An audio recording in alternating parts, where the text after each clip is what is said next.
How strong is Sun Wukong? Or should I say, he wins equal great sage Monkey King. जय हनुमान ज्ञान गुण सागर जय कपीस। Well तुम्हें पता है ना कि रॉन्ग वाला म्यूजिक है, तो चलो अब राइट वाला प्ले कर दो। सन वुकोंग एक चाइनीज ट्रिकस्टर गॉड है जो कि चाइनीज माइथोलॉजी में एग्जिस्ट करता था।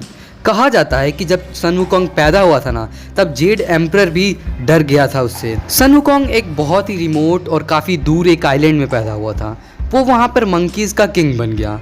फिर उसने देखा कि उसके काफ़ी सारे मंकीज़ मारे जा रहे हैं। तब फिर उसने सोचा कि क्या मैं इमॉर्टलिटी की तलाश में अपने मंकीज़ को ज़िंदा कर सकता हूँ और ख़ुद इमॉर्टलिटी पा सकता हूँ। इस चाहत के साथ वो आइलैंड से बाहर चला गया। आइलैंड से बाहर जाने के बाद वो एक टाओइस्ट मास्टर से मिला, जिससे वो उसने बाद में टाओइज्म सीखी।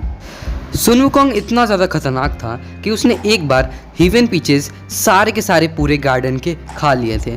कहा जाता है कि सिर्फ एक हीवन पीच से आप 3000 साल एक्स्ट्रा जी सकते हैं, और अगर आपने 3 हीवन पीचेस खा लिए तो आप पूरी तरह से इमॉर्टल हो सकते हैं। लेकिन सन वुकोंग ने पूरी के पूरी गार्डन को ही खा लिया।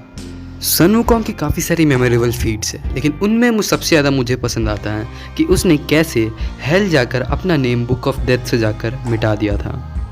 If we are talking about Sun Wukong's fighting abilities, Sun Wukong अकेले 1000 नॉर्मल गॉड्स और 28 कॉन्स्टलेशन गॉड्स को फाइट कर पा रहा था, और उनमें से हर एक गॉड अपने ही लेवल पे था। वुकोंग जब 1000 नॉर्मल गॉड्स और 28 कॉन्स्टलेशन गॉड्स को हरा चुका होता है, तब वो खुद को कहता है कि मैं सबसे ज़्यादा स्ट्रॉन्गेस्ट हूँ अंडर द हेवन।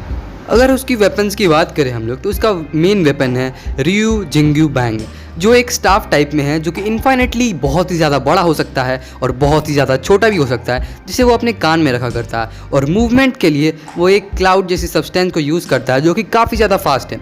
ये वेपन्स उसे ड्रैगन किंग से खुद गिफ्ट में मिले, और शायद मैं कहूँ कि उसने छीन लिए। सुन वुकोंग की अगर हम लोग एबिलिटीज़ की बात करें, तो वो खुद को 84,000 कॉपीज़ में बांट सकता है, और उसकी हर एक कॉपी 84,000 अलग कॉपीज़ में बांट सकती है खुद को। और वो काफ़ी सारे चीज़ों में या फिर डिफरेंट बीइंग्स में भी शिफ्ट हो सकता है, जैसे कि वो 76 अर्थली ट्रांसफॉर्मेशन भी कर सकता है। सुन वुकोंग की स्ट्रेंथ की अगर हम लोग बात करें, तो वो इतना ज़्यादा स्ट्रॉन्ग है कि जब उसके शोल्डर्स पे 2 माउंटेन्स थे जिनका वेट लगभग में हेवन के बराबर था, वो फिर भी मीटियोर जितना फास्ट था। उसके पास और भी काफ़ी सारी एबिलिटीज़ है, जैसे कि उसके 2 गोल्डन पीपल्स, जिससे वो सारे के सारे ईविल एंटिटीज़ को देख सकता है। सन वुकोंग के पास पार्शियली वेदर ट्रांसफॉर्मेशन की एबिलिटीज़ भी है, वेदर को थोड़ी बहुत कंट्रोल भी कर सकता है, और वो खुद को शेप शिफ्ट भी कर सकता है। एक बार वो इतना ज़्यादा बड़ा हो गया था कि उसने कहा था कि मैं एक हाथ से चांद को तोड़ सकता हूँ। सन वुकोंग जब सारे के सारे स्ट्रॉन्ग बींग्स, यानी कि 10 डीमन किंग्स और अंडर द हेवन जितने भी स्ट्रॉन्गेस्ट बींग्स हैं, सबको बहुत ही ईजिली हरा देता है, तब वो लोग जाते हैं अपने डैडी के पास कंप्लेन करने, जेड एम्परर के पास। वो लोग अपने डैडी यानी कि जेड एम्परर से कंप्लेन करते हैं, बट जेड एम्परर तो कहता है कि ये तो मेरे बस की बाहर है, मैं अपने हेड ऑफिस से बात करूँगा। तो वो जाता है, बुद्धा से बात करता है, और बुद्धा से कहता है कि आप ही सन वुकोंग को रोकिए, because he is too strong और हम लोग उसे रोक नहीं सकते। तब बुद्धा बाद में एक चैलेंज रखता मंकी किंग को कि अगर तुम मेरे जो पाम है मेरे हाथ से बाहर चले जाओगे, तो तुम ईजिली जीत जाओगे मुझसे, और मैं तुम्हें जेड एम्परर की पोजीशन भी दे दूंगा। लेकिन अगर नहीं जा पाते हो तो मैं तुम्हें 500 साल के लिए सील कर दूंगा। वुकोंग को चैलेंजेस बहुत ही ज़्यादा पसंद थे, तो उसने ईजिली बहुत ही जल्दी एक्सेप्ट कर लिया बुद्धा का चैलेंज, और उसने एक ही छलांग में पूरा का पूरा हेवन कवर कर लिया। वो एक छलांग से दूसरे जगह चल गया, और उसने सोचा कि अब तो मैं बुद्धा की हाथ से बाहर चला जाऊंगा।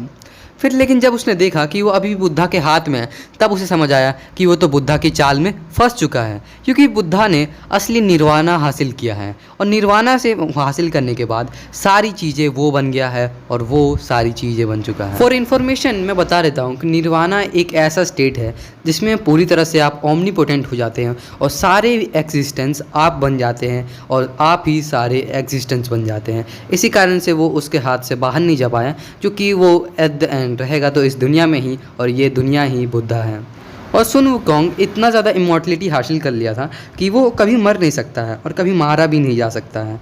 इसी कारण से बुद्धा भी उसे नहीं मार पाया, और उसे सिर्फ प्रेजेंट कर पाया, यानी कि उसे 500 साल तक एक माउंटेन के नीचे दबा कर रख दिया गया।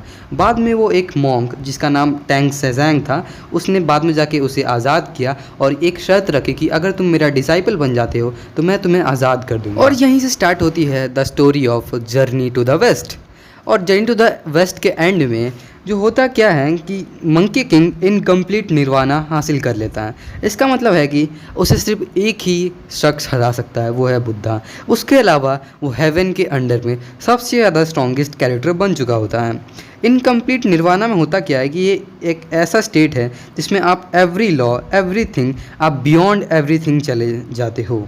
इसी कारण से हमें पता चलता है कि जो सन वुकोंग है वो लगभग में सारे के सारे एनिमे कैरेक्टर्स को, मतलब मोस्टली कैरेक्टर्स को हरा सकता है।